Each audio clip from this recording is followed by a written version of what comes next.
So I felt empty as I looked into my wife's eyes as we sat on the couch at our therapist's office trying one last time to make this marriage work.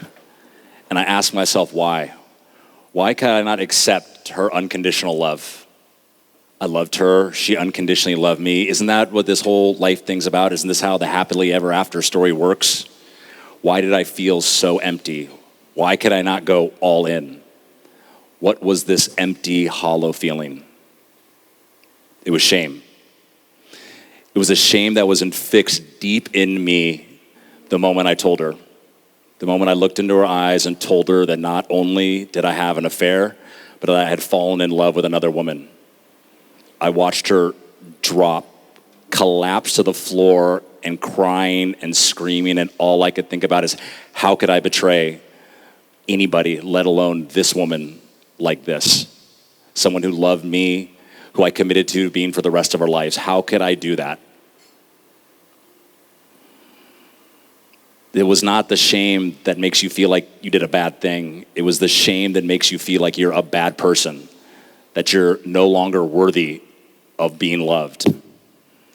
And that hollow feeling in this moment, like, how could I feel nothing at all, completely empty? I was 5, and I fell and I banged my knee one time, and I remember my dad coming as I started to cry. He's like, Chris, just relax, it's gonna be okay. Kathy, don't coddle him. Kathy's my mom. And I breathed, and I was like, the tears went away, and I relaxed, and I was okay. And then I can remember the next time that I fell. And I remember falling, and I remember that pain started to come, and I squeezed, and I flexed so hard that I didn't feel any pain, and I didn't cry. And that was the birth of the Stoic Boy, because I was an emotional little kid.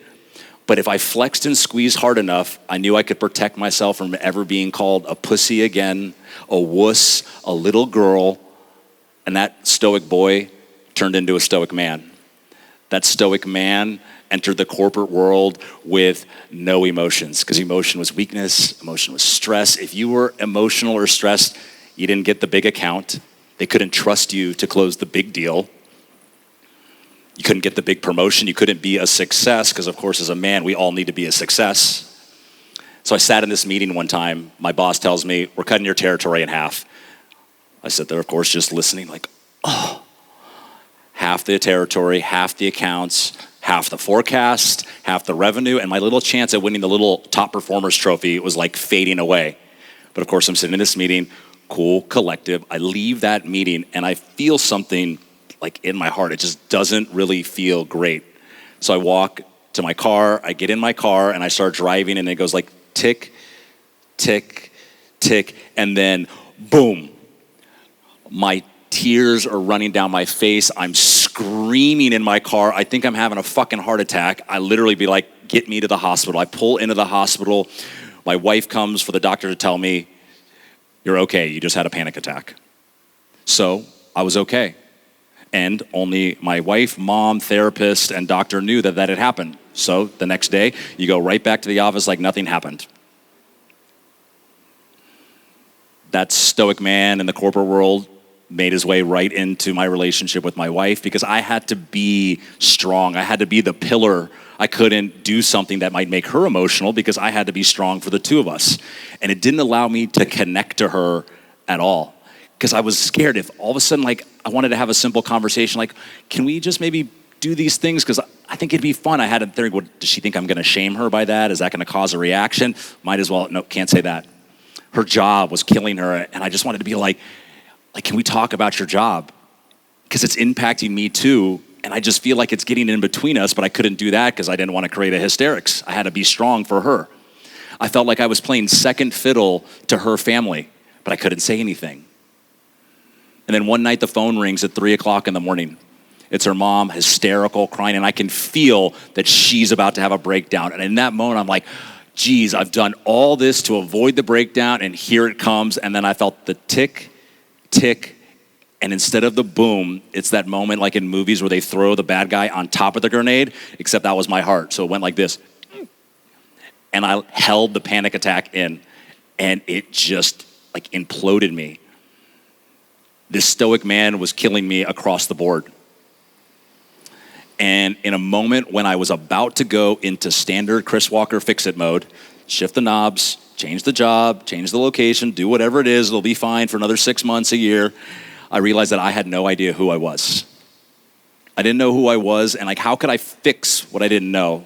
So I decided to move to Bali to become a yoga teacher. Yep.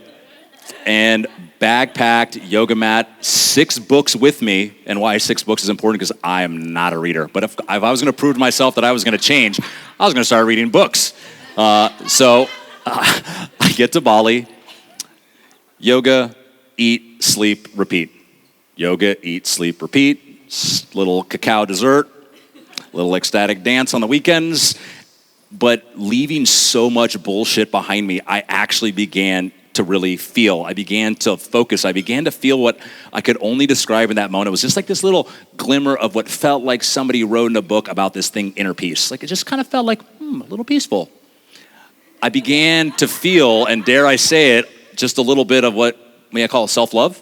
Just a little bit, just like a little salt on top of the dish kind of amount of self-love. But like, I was feeling, and this shit was fucking awesome. But then I get a phone call. I get a phone call from my wife. She's been deported. She's in a holding cell in Gatwick Airport, about to be forced to go back to France with absolutely nothing. And all I could think about is, I need to be there for her. In a drop of a hat, I buy a ticket to Paris because I love her. I want to show her that I love her. I also want to show her that, like, I've changed. I'm like a new fucking person right now. Like, this is really, really real. This ain't this. I'm on the way to the airport, and I've got a book in hand. I call it the book, Brene Brown's Daring Greatly. Now, this book is the book for me for a specific reason. It's maybe 6 years before my mom gave me this book. That book moved to 3 flats in San Francisco, moved to London, came to Bali, had never been cracked once. So I'm going. And I can even remember through the difficult times in life, and only now looking back on it, I call it depressed states that I was going through, that my mom would say, Chris, I think it'd be a good idea right now if you read that Daring Greatly book I got you. I can remember hearing my mom or my wife being like, this might be a really good time for you to read that book your mom got you. Of course, I don't listen to them at all. But I lay a gauntlet out for myself. I lay a gauntlet that says, I'm going to read this book cover to cover in one day. Because A, that'll really prove to me and to her that I've changed, because the old Chris Walker could not read a book in one day. I'd read about 12 books in my entire life up to this point. So I got this pink highlighter, and I'm sitting on the plane, 200 pages. All right, 20 pages, tick. I get to 10 tick marks, the book is done. 20 pages, tick. Fading into, okay, take a nap, back, tick, tick, tick. I get the 10th tick. I finish the book, mission accomplished. I sit there, tears running down my face, and all I'm like, you mean vulnerability is not weakness? It's a superpower? What? I can laugh about it now, but in that moment, I don't do anything half-assed. I knew there was only one thing to do from here. That was to repropose to my wife.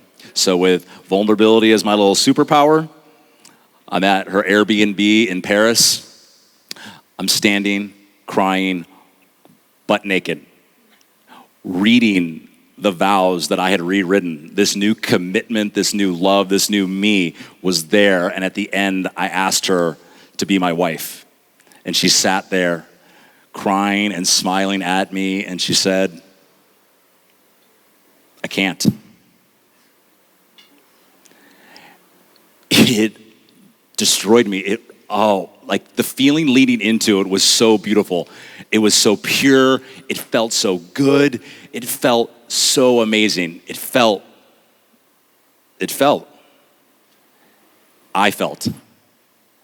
I felt this whole time. I felt like I had never felt before. I was experiencing what it was like to go in, and regardless if she said yes or no, I knew that I had changed. I knew that I had feelings and a connection to this thing called vulnerability that I had never had before, but there was this deep sadness. Like, why couldn't this have happened 2 months ago? Like, why couldn't I have found the whole sense of self 2 months ago and I would have fixed everything, right? How did I get dug into this hole? How did I believe vulnerability was a weakness for so long? 7-year-old Chris knew vulnerability was weakness. I played basketball. This kid, David Baird, couldn't dribble with his right hand or with his left hand, and I terrorized him. I stole the ball from him over and over and over again. I was an asshole. It's okay though. I was just thinking, ding, ding, ding. I didn't need to score a single point. Every steal was a win. I was winning. And I lived the rest of my life with two things moving forward from that point. A belief that everybody else was me. They were going to take advantage of my vulnerabilities just like I took advantage of David Baird's vulnerabilities. And so I began to live life strategizing on how to win. Because why would you want to be a winner? Why would you want to be a loser if you could be a winner? But obviously with this story, it caught up to me. So now I stand committed to no longer seeing life as a game that's all about winning. I choose to see life as a game that's about experiencing. For life is not all about winning. Winning is this future-dated idea outcome. Focusing on winning kept me from fully feeling, from fully expressing, from fully connecting to who I was, because I might put in jeopardy the win. It took me completely out of the present moment. And isn't life about this present moment?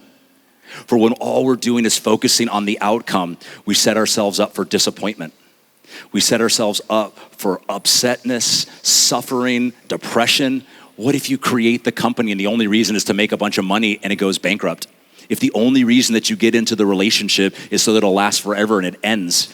If you build all the money so that you can be accepted and a success and then you're still not. You focus so much on the result that you just let life go by and you just miss experiencing all of it. So we have an opportunity. We have an opportunity right now to drop the stories. To drop the stories that told you of what you were supposed to look like, what you were supposed to do, what you were supposed to feel. You can drop all of that bullshit and connect to the present moment. You can connect to the most authentic, truest version of yourselves. And maybe you can even share the present moment with somebody you love. But you can begin to feel and share along this beautiful, yet not always easy journey that's life. Because if you don't, life will pass you by one moment at a time until you either die or you tell yourself that you have had enough. Thank you all for your time.